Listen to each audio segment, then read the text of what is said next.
बारिश से अपने बच्चे को बचाने के लिए शख्स ने जला डाले करोड़ों रुपए। ये शख्स इतना अमीर था कि इसके घर में चूहे नोट खा जाते थे और इसे कोई फर्क नहीं पड़ता था। नोटों को गिनने का वक्त ना होने की वजह से नोट तोले जाते थे।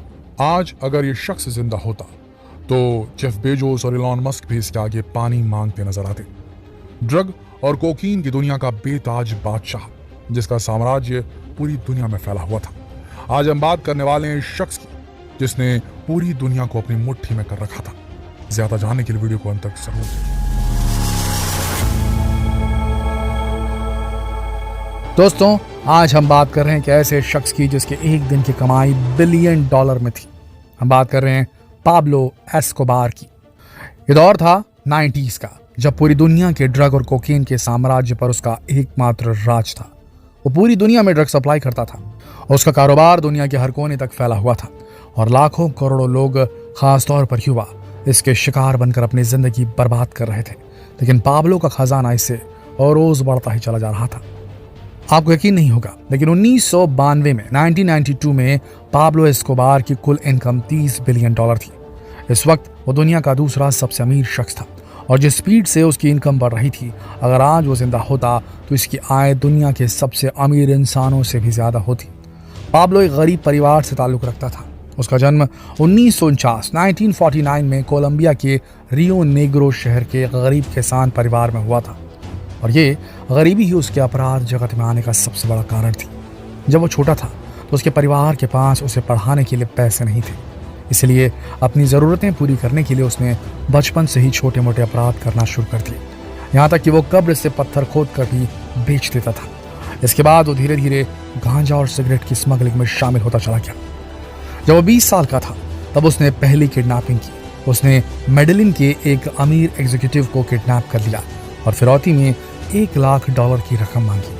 अगर आज के टाइम में इस रकम की बात करें तो कीमत $6 लाख यानी कि 4 करोड़ रुपए से भी ज्यादा थी। इस तरह केवल 20 साल की उम्र में ही पाब्लो करोड़पति बन चुका था और अब मर्डर, किडनैपिंग उसके लिए आम सी बात बन गई थी।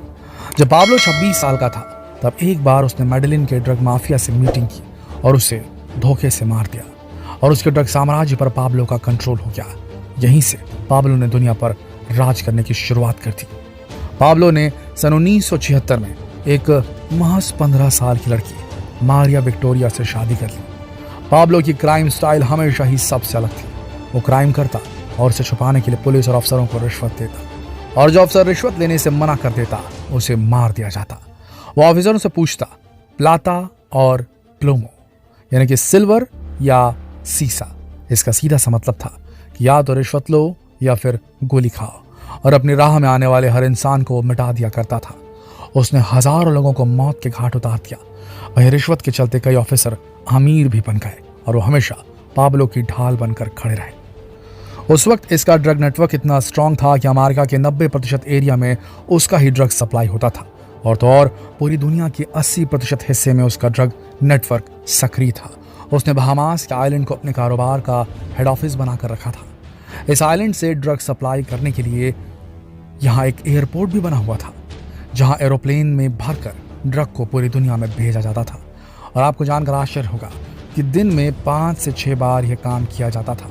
आप यकीन नहीं कर पाएंगे कि रोज अमेरिका में यहाँ से 15,000 किलोग्राम कोकेन सप्लाई किया जाता था और इस हिसाब से साल भर में 5,40,000 किलोग्राम ड्रग सप्लाई की जाती थी। इस वक्त 1 किलोग्राम ड्रग की कीमत $70,000 थी, यानी कि उस वक्त पाब्लो की साल भर की आय $378 बिलियन थी। पाब्लो केवल $5,000 में 1 किलोग्राम ड्रग खरीदता और फिर उसे $70,000 में बेच दिया करता था। इस कीमत का कुछ हिस्सा वो पुलिस को रिश्वत देने में खर्च करता और बाकी सारे खर्च निकालने के बाद भी उसके पास काफ़ी सारा पैसा बच जाता था। यहाँ तक कि पैसा इतना ज़्यादा हो जाता था कि उसके आइलैंड पर पैसे के ढेर लग जाते थे और इतने सारे पैसे को बैंक में रखना पॉसिबल नहीं था, इसलिए उन्हें गड्ढों में गाड़ दिया जाता था। कहा जाता है कि रोज़ का इतना सारा कैश जमा हो जाता था कि उसे गिनना मुमकिन नहीं था, इसलिए नोटों को तौला जाता था और केवल नोटों में लगने वाले रबर बैंड पर एक रोज़ के $1,000 खर्च हो जाते थे। पाब्लो को लेकर कई किस्से बहुत मशहूर थे। उसके पास पैसे रखने की जगह नहीं होती थी, इसलिए कई बार पैसे के बंडल पड़े पड़े सड़ गल जाते थे और तो और उसकी कमाई का 8% हिस्सा तो केवल चूहे काट कर बर्बाद कर देते थे। 1986 में अपने जुर्म पर पर्दा डालने के लिए उसने पॉलिटिक्स में घुसने की भी कोशिश की और इस मकसद के लिए उसने देश के ऊपर चढ़े हुए $10 बिलियन विदेशी कर्ज को चुकाने की बात भी कही। पाब्लो के पीछे भले ही पूरी दुनिया की पुलिस पड़ी हुई थी, लेकिन मेडलिन में उसे मसीहा के रूप में माना जाता था।